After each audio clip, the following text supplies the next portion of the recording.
But I want to pause and just riff on that for a little bit because I think whether or not you were laid off, we have, I'm sure a lot of career changers listening to this podcast or people who are going to quit, stop, and need to take inventory of where they want to go next.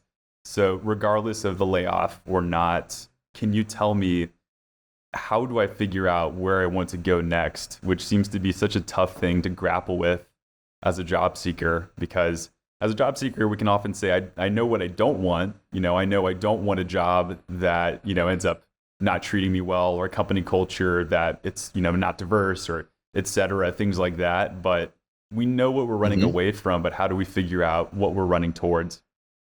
Yeah. So the first thing I tell people when they embark on that is go into this process understanding that it's not forever, right? Like you will have another job and you'll probably have another career path. You're going to try other things. The world is just changing too fast. New occupations that excite you more than what you pick that don't exist yet will present themselves. So take some pressure off this decision needing to be perfect. Because I think that's a big blocker for people. The amount of pressure they put on this decision is you can iterate. You did it this time, you can do it again.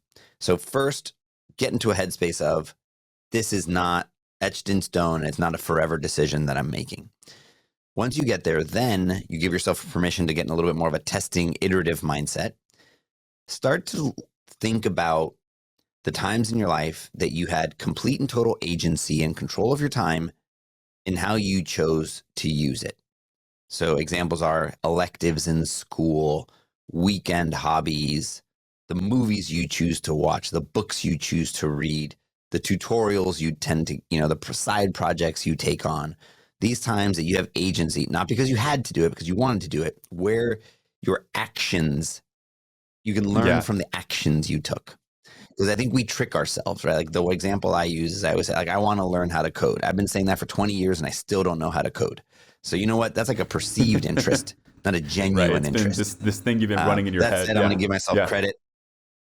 Exactly. I did like hunker down and spend some action time doing that like a couple of weeks ago. But like, what was your genuine interest versus perceived interest? Then the next thing you need to do is decide, is this a way I want to make money, or is this one of the ways that I give myself a release from thinking about ways to make money? And the distinction I think about is a professional passion and a personal passion. There's a lot of debate out there around using the word passion. I agree with it. I think our passions kind of find us, but let's just use that as a proxy for activities that I really enjoy doing. Now, do I want those activities to have the pressure of needing to produce money, or are those activities a mental and psychological release from the reality of needing to make money? And the example I use is yoga, right? Because a lot of people use yoga as a hobby. They get incredibly passionate about it. They go on retreats all over the world for it. Some people then say, I want to become a yoga instructor. I want to teach yoga. Now that activity that was a personal passion has now become a professional passion, right? Now it has the pressure of making money. Now it has the sense of obligation that it didn't have before, right? I need to keep doing it. And that's okay. Some people find those two things to have a Venn diagram that's got 100% overlap, and that's awesome. I would argue that if they find other personal passions to start to infill and become that release, whatever that might be. I mean, you might call those hobbies, and maybe once it's a hobby, so let's not get hung up on the words, but identify those things that you are comfortable being the thing that is going to be responsible for making you money. Then once you hone in on those, say, okay, cool. Now let me go start to look for those jobs, and then you got to understand, like, do you have those skills already? Do you need to go acquire those skills? What are the various ways you can do that? There may be skills. Do I have skills that were applicable in a different context?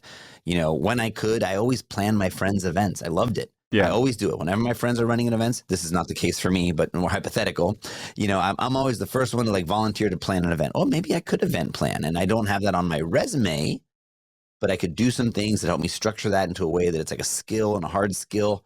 And now I'm going to go try to find some career paths that enable me to do that, whether it's events marketing, being an events planner, being corporate events. What are all the various ways that I can instantiate these skills that charge me up. And so that makes sense. And I think one of the misconceptions on choosing where you want to go in your career is just this idea of passion. And there's even I don't know if this is an article or a blog or a book or something like that called, it's like, don't follow your passions, or how following your passions are one of the biggest mistakes you can make. I think this might have been Cal Newport, but yeah, but I think people just get it the wrong way, because you have to at least care about where you're going to some degree and want to do it, because that's where you're going to be spending all of your time. And so, if you're listening to this podcast right now, we're not saying, okay, I love playing basketball, so therefore I need to go out and become an NBA player because there's like a point zero whatever chance of me making it. Or in my example, I love making music, and me thinking that I'm going to quit my job right now and start making streaming money on Spotify, which I calculated it would take me 1.3 million streams per month, which I don't think I could pull off. But we're not recommending that. And that's something I think that we talked about last time, David, was the fact that you can still be around that space and still in it. It doesn't mean you have to be physically performing the thing that you may love right now that you think directly translates over. So would you agree with that? Is that making sense?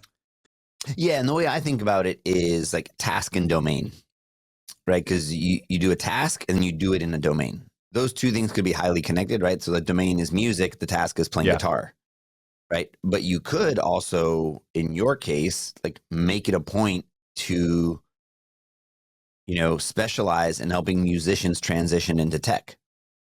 Right. In your exact case of like being a resume writer. And it's like, I love this because I understand that passion, and I'm not in it right now, but I get to be in that domain.